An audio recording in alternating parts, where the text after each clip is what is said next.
Golok pembunuh naga dan pedang langit adalah rahasia ilmu penaklukan terbesar dalam sejarah umat manusia.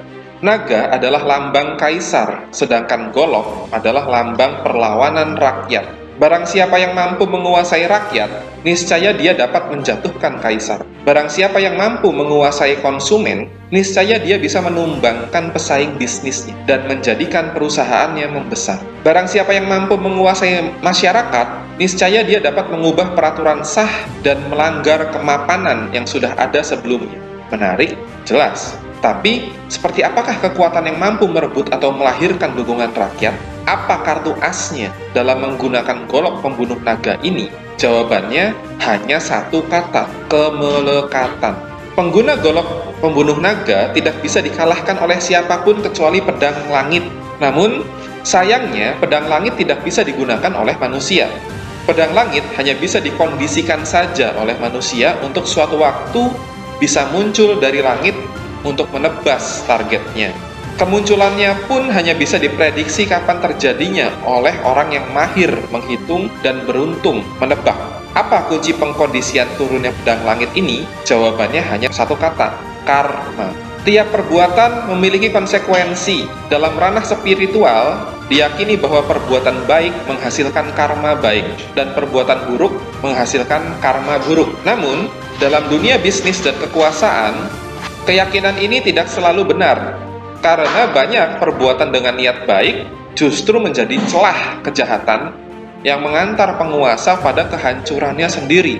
Jadi, apa benang merahnya antara ranah spiritual dengan ranah bisnis dan kekuasaan duniawi ini? Jawabannya adalah, apapun yang terjadi pada hari ini adalah akibat dari perbuatannya di masa lalu. Semua perbuatan memiliki karma. Namun, apakah karma yang dihasilkan dari perbuatan itu adalah karma baik atau karma buruk? Hanya Allah saja yang tahu. Kita hanya bisa menebak dari permukaan terkait keakuratannya. Kita tidak bisa tahu. Ini ibarat orang sholat. Jika orang itu salah niat, yang ada sholat itu malah dosa. Orang yang melihatnya sholat dan malaikat yang mencatat di buku catatan amalnya hanya tahu ia sedang sholat dan mungkin ia dapat pahala. Tapi faktanya Allah ngasih dosa karena niatnya salah. Dia sholat bukan untuk ibadah, tapi untuk dicap soleh oleh bos atau calon mertuanya. Untuk merebut kekayaan, para ahli dari zaman dahulu hingga sekarang melakukannya dengan cara pertama, menunggu kesempatan baik untuk kita dari kondisinya, karmanya. Atau dua, mengalahkannya dengan kekuatan dahsyat. Artinya kemelekatan pada dirinya itu lebih kuat daripada kemelekatan pada diri kita. Ketiga, cara untuk merebut kekuasaan atau merebut kekayaan itu dengan menggunakan keduanya sekaligus, yakni menggunakan karma, pedang langit, dan menggunakan kemelekatan golok pembunuh naga. Kesimpulannya, jika kita menguasai dan ahli dalam tata cara menebak karma seseorang, serta tata cara menciptakan kemelekatan orang, menciptakan kemelekatan perusahaan, bahkan kemelekatan negara, atau dengan menggunakan golok pembunuh naga, niscaya mereka semua bisa kita kendalikan sesuai keinginan kita sepenuhnya. Karena golok dan pedang sakti mandraguna ini sudah berhasil kita pegang.